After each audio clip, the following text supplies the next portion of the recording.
السلام علیکم ورحمت الله وبرکاته. ملګرو تاسو ته پته ده چې په اوسنۍ پلی سټور کې چې کوم نوی کیپ کټ راغلی نوی ورژن هغې کې هر څه پیډ دي.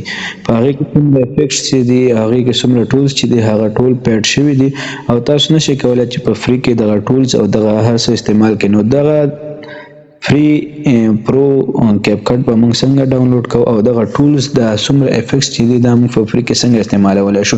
نو د دې دپاره به موږ د کیپ کټ زوړ ورژن ډاونلوډ کوو. دغه زوړ ورژن به موږ د کوم ځای نه ډاونلوډ کوو او په څه طریقې سره به یې موږ ترلاسه کوو. نو په نننۍ ویډیو کې راته دغه مکمله طریقه ښیم. که اوسه پورې تاسو زموږ چینل نوی سبسکرایب کړئ مهرباني وکړئ زموږ چینل سره ضرور سبسکرایب کړئ. زه ویډیو طرف ته ټول نه مخکې لاسئ یو براوزر به اوپن کړئ. هغې نه وروسته به تاسو په براوزر کې apkidea.com باندې کلیک کړئ. دې نه وروسته به تاسو ته داسې انټرفیس راشي، په دې باندې به کلیک کړئ او تاسو ته به دغه پیج اوپن شي. کله چې تاسو ته دغه ویب سایټ اوپن شي نو دلته به تاسو ته سرچ آیکن ښکاري، په دې کې به ولیکئ پرو کیپ کټ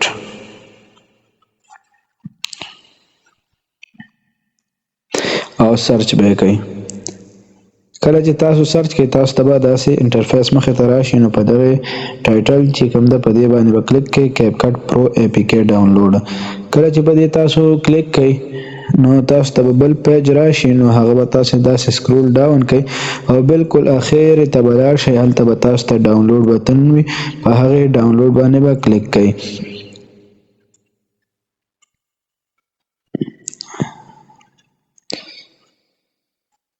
دا تاسو کتلی شئ ډاونلوډ، په ډاونلوډ باندې به کلیک کوئ. چې کله تاسو ډاونلوډ باندې کلیک کوئ نو دلته به تاسو ته ډاونلوډ بټن راشي کیپ کټ ډاونلوډ. نو په دغه باندې به بیا دوباره کلیک کوئ او د هغې نه وروسته تاسو ګورئ ویر ډاونلوډ سټارټینګ ډاونلوډ اګین. ما یو پیره ډاونلوډ کړی دی، نو دې وجې نه ماته وایي ډاونلوډ اګین. که تاسو چېرته دوباره ډاونلوډ کول غواړئ نو زه نه غواړم چې دوباره ډاونلوډ کړم.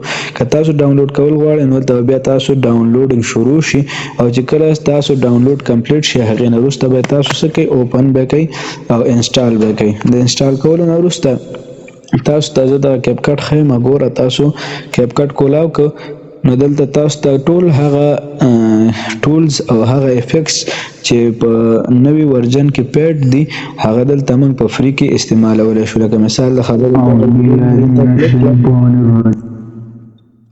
تاسو کتلی شئ دغه ویډیو ما سره راغله. دلته په دغه ویډیو کې چې څومره ټولز موږ لګوو هغه ټول موږ سره فری راکوي او په نوي ورژن کې دغه موږ ته فری نه راکوي. مثال د خبرې په دغې باندې موږ افیکټس لګوو یا نور څه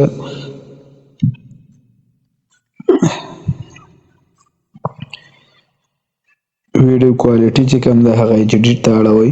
نو دا هم په نوي ورژن کې چې ده هغه څه شی ده پیډ ده او دلته تاسو ته فری میلاویږي. دغه شانه که تاسو چېرته په دې باندې د وایس افیکټ څه لګوئ هغه هم په نوي ورژن کې ټول هغه څه دي پیډ دي او دلته موږ ته په فری کې میلاویږي. نو د دغې زوړ ورژن نه تاسو کولی شئ چې دغه ټولز چې څومره دي د دې نه په فری کې ګټه واخلئ. نو که تاسو اوسه پورې زموږ چینل نه سبسکرایب کړئ مهرباني وکړئ زموږ چینل سبسکرایب کړئ ځکه موږ داسې معلوماتي ویډیوګانې هره ورځ راوړو. والسلام.